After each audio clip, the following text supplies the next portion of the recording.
Gospodin s vama.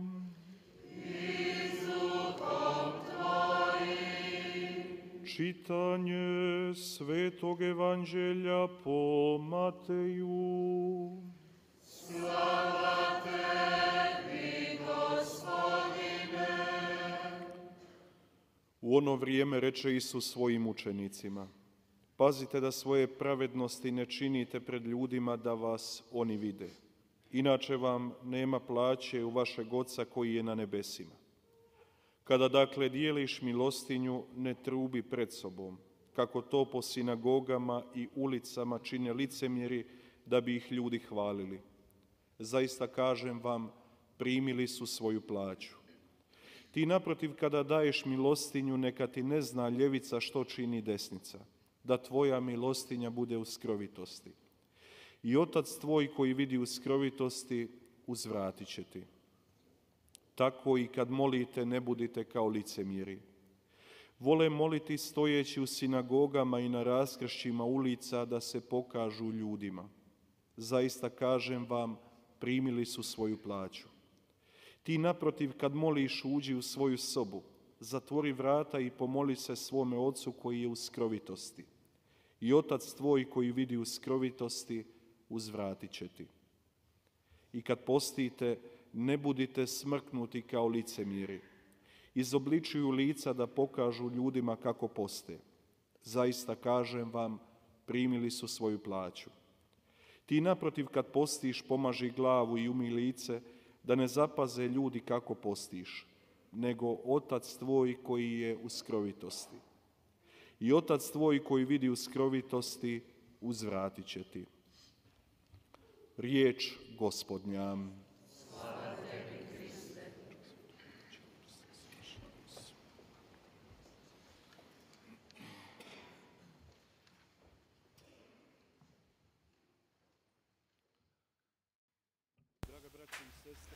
사랑하는 형제자매 여러분, 오늘 우리는 일독서에서 요엘 예언자의 말씀을 들었습니다. 요엘서는 매우 간단한 예언서이면서 하나님의 활동 자체를 중심에 두고 있습니다. 전능하신 그분, 그 어떤 거에도 제한을 받지 않으시는 분, 주님의 그 활동이 주님의 날이 온다는 말씀을 들려주고 있습니다. 주님의 날. 주님의 날은 이중적인 의미를 지니고 있습니다. 몇 사람에게 있어서는 타인을 멸망시키는 것이 구원이라고 생각할 수 있습니다. 무엇에 달려있을까요? 가장 먼저 주님의 날이라는 메시지를 전한 사람들에게 달려있습니다.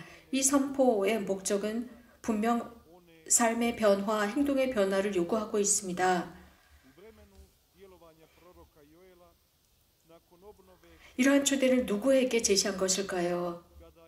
성전을 새롭게 지은 뒤에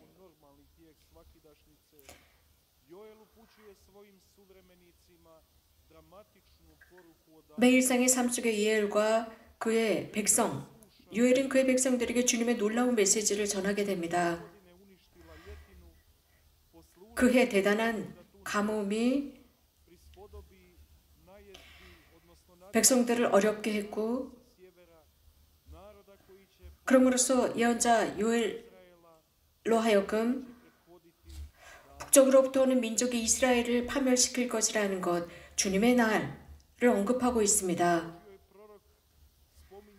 하지만 하나님의 말씀은 이런 모든 것을 바꿀 수 있는 조건에 관해서 이 주님의 말씀을 전하고 있습니다. 그것은 파괴, 멸망의 날이 아니라 구원의 날이 될 것이라는 것입니다. 그 조건은 다름 아닌 회개였습니다. 나에게 되돌아오너라. 너희들이 있는 힘을 다해서, 온 힘을 다해서 되돌아오고 눈물을 짓고 단식하여라. 그래서 주님께 돌아와서 너희 마음을 찢어라. 너희 하나님께로 돌아와라. 그분은 너그럽고 자비로우신 분, 분노에 더디고 자기가 큰 이이기 때문에 재앙을 내리다가도 후회하는 분이다 라는 말씀을 전합니다. 요엘 시대 성전은 현대 우리들의 성전과 같습니다.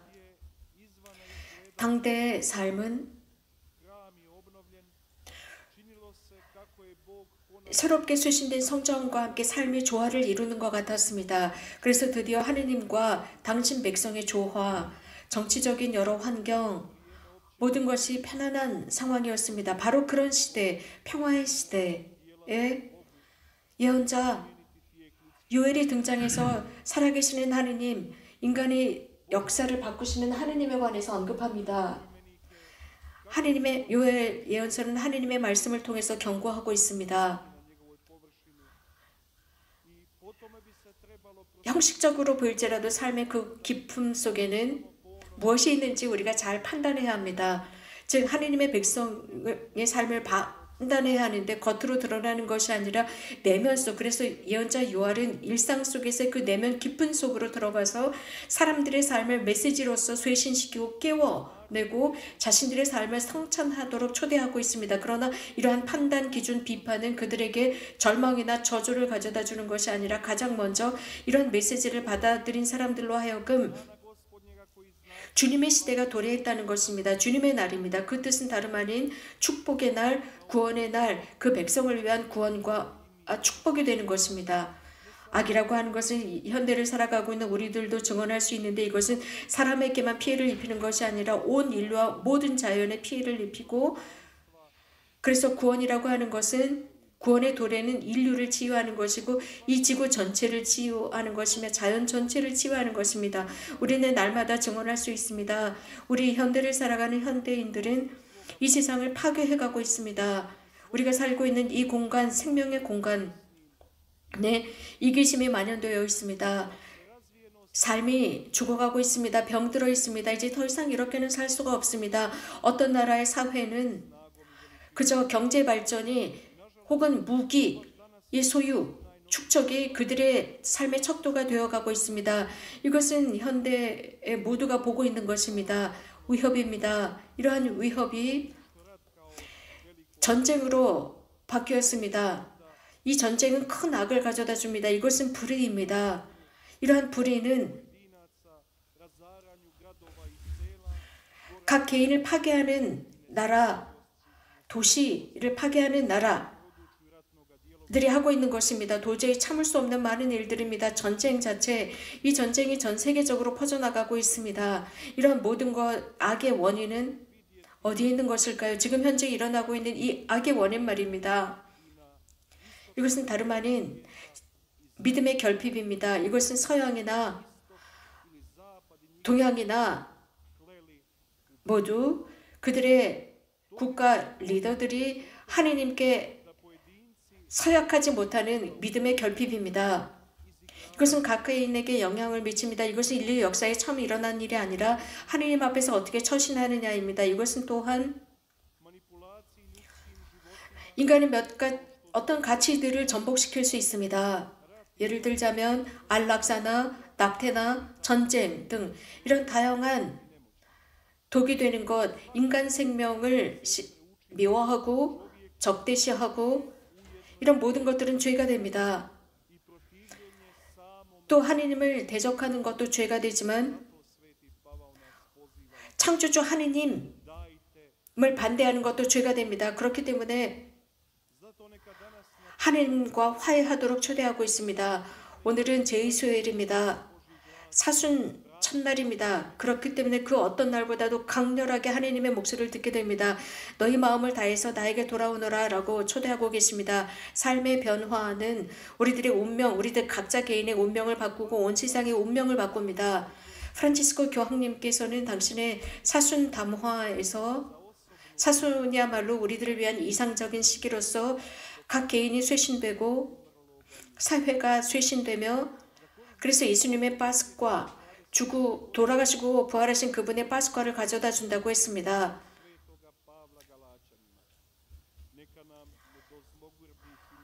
성 바오로께서 갈라디아인들에게 보낸 서한을 생각해 봅시다. 우리는 선을 행하는 데 지치지 말자고 했습니다. 그래서 선을 행할 기회를 늘 찾아내고 모든 사람에게 선을 행하자고 했습니다. 바오로 성인께서는 카이로스를 언급했습니다.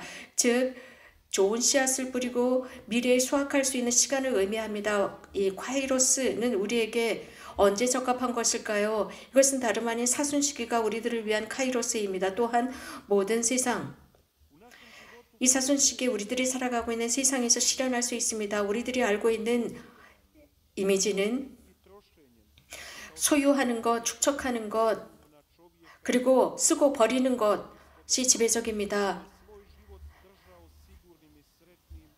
그래서 삶에서 그 우둔한 사람에 관한 것과 흡사합니다. 잔뜩 축적하고 소유한 뒤에 창고에 그것을 가두어 두는 것과 같습니다. 그러나 사순 시기는 그것이 아니라 열어두는 것입니다. 진리 앞에 서는 것입니다. 진리 앞에서 무엇인가를 축적하는 것이 아니라 그 창고를 열어서 나누는 것입니다. 내가 선의 씨앗을 뿌리고 열매를 맺었다면 나누는 것입니다. 특별히 이 사순 시기, 이날 교회나 교황님과 주교단이 함께 일치해서 기도하고 단식합니다. 세상의 평화를 위해서, 우크라이나의 평화를 위해서 기도하는 바로 오늘입니다. 우리들이 형제적인 연민을 불러일으키는 우크라이나 형제자매들, 또한 전쟁의 피해를 입고 있는 모든 형제자매들을 위해서 우리는 천상 어머니 곁에 모여서 평화를 위해서 기도합니다. 이 평화는 참으로 필요합니다. 전쟁은 가장 먼저 마음의 불안에서부터 시작이 됩니다. 죄로부터 상처받은 마음, 사탄으로부터 속임수를 당한 마음에서부터 시작이 되고 교만으로부터 시작이 됩니다. 그러면서 이런 결과는 자신의 그 악으로 사람들에게 피해를 입히고 하느님에게도 피해를 입힙니다. 오늘은 사순 첫날입니다.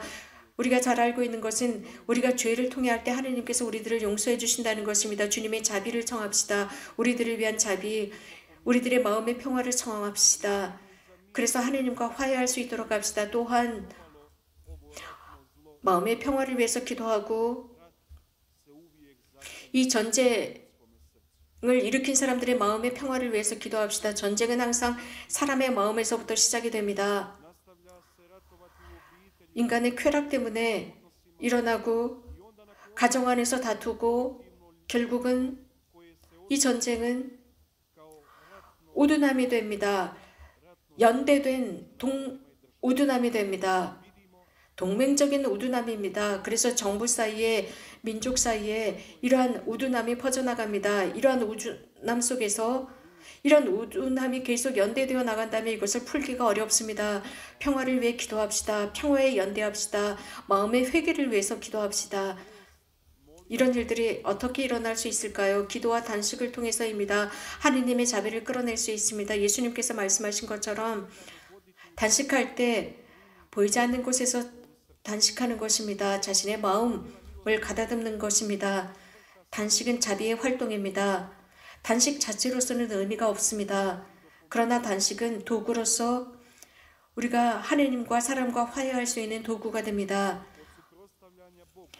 교만을 절제하고 하느님과 화해하고 다른 사람들과 적대감을 갖지 않고 겸손한 마음을 지니는 사람은 하느님 앞에 나갈 수 있는 능력을 지니고 하느님 앞에 나가서 기도할 수 있는 사람이 됩니다. 그래서 하느님의 은총에 의해서 변화되는 사람이 됩니다.